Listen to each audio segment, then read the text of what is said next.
D'abord, comme chaque vendredi, rue des Archives. Bonjour Emmanuel Tixier. Bonjour Carla. Et alors que le sort des trottinettes électriques en libre service à Paris se joue le 2 avril lors d'un référendum local, vous revenez sur ces modes de transport inattendus qui ont surgi dans la capitale au fil des années. Eh oui, Carla, et c'est certainement l'un de ceux que l'on utilise le plus sans forcément s'en apercevoir.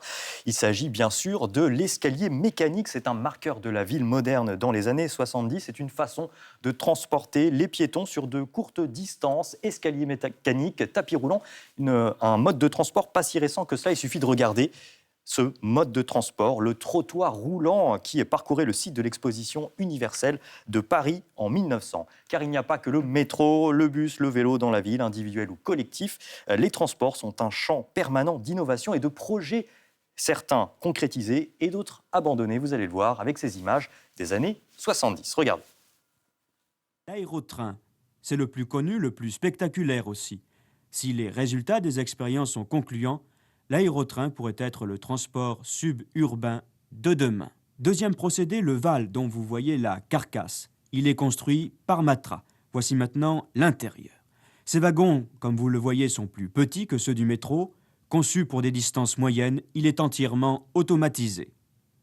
Enfin, à la Défense, un modèle a été expérimenté avec succès l'année dernière. C'est le VEC. Il se déplace latéralement. Bonjour Aurore Fabre-Landry, vous êtes experte en mobilité décarbonée au sein d'un cabinet de conseil aux collectivités. Pourquoi est-ce que l'on a cherché d'autres modèles de transport dans les années 70 ? Bonjour. Alors, les années 70, c'est la prise de conscience que la voiture répondait à certains besoins, mais pas à tous, et qu'elle posait également certains problèmes, bien sûr, comme la congestion croissante ou la pollution. Et donc, on a vraiment recherché des modes de mass transit, on va dire, de transport massifié pour transporter beaucoup de personnes. C'est l'époque de la construction du RER, par exemple.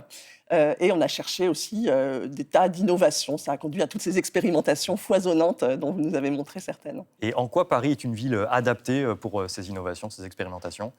Alors, Paris et l'Île-de-France, plus largement, est une mégalopole à l'échelle mondiale. On est 12 millions d'habitants en Île-de-France, avec une ville centre la plus dense au monde et des emplois extrêmement concentrés. 2/3 des emplois en Île-de-France sur 6% du territoire.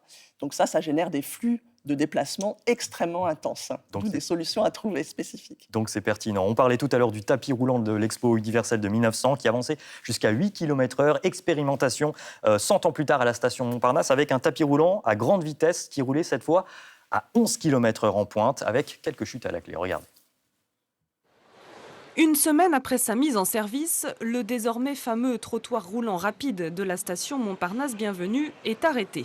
Il faut dire qu'à 11 km/h, l'équilibre est précaire, surtout au départ et à l'arrivée. Le flop du jour, c'est celui du tapis roulant rapide dans le métro à la gare Montparnasse. La RATP a décidé de supprimer cet équipement qui pouvait atteindre les 11 km/h, trop dangereux pour les usagers victimes de chutes. La plupart du temps, il était donc fermé ou à vitesse réduite. Un échec coûteux, 4,5 millions d'euros.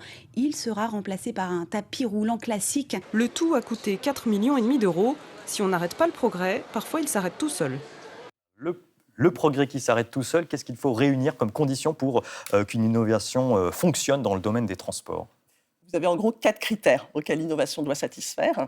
Donc le premier, c'est bien sûr la maturité technologique du système. Il faut qu'il soit fiable, qu'il fonctionne bien. Ensuite, il doit respecter donc toutes les conditions réglementaires, conditions de sécurité en particulier, qui sont draconiennes dans le transport collectif. Ensuite, il faut une acceptabilité par le public. Il faut que ça convienne au plus grand nombre. On a vu les difficultés que ça pouvait poser avec ce tapis roulant. Et puis, évidemment, ce qui n'est pas le moindre, il faut que le coût soit supportable par la collectivité. Alors, vous êtes une spécialiste du vélo. Quel rôle le Vélib a-t-il joué au tournant des années 2000 pour remettre le vélo en selle ? Alors effectivement, à la fin des années 90, le vélo avait quasiment disparu des radars. Il avait même une image un petit peu dégradée. C'était très difficile d'inverser la tendance. Donc en mettant en place ces milliers de Vélib sur l'espace public, les collectivités ont vraiment voulu passer un message de dire « le vélo c'est bien, on vous encourage à faire du vélo et pour preuve, on met à votre disposition ces vélos prêts à rouler ».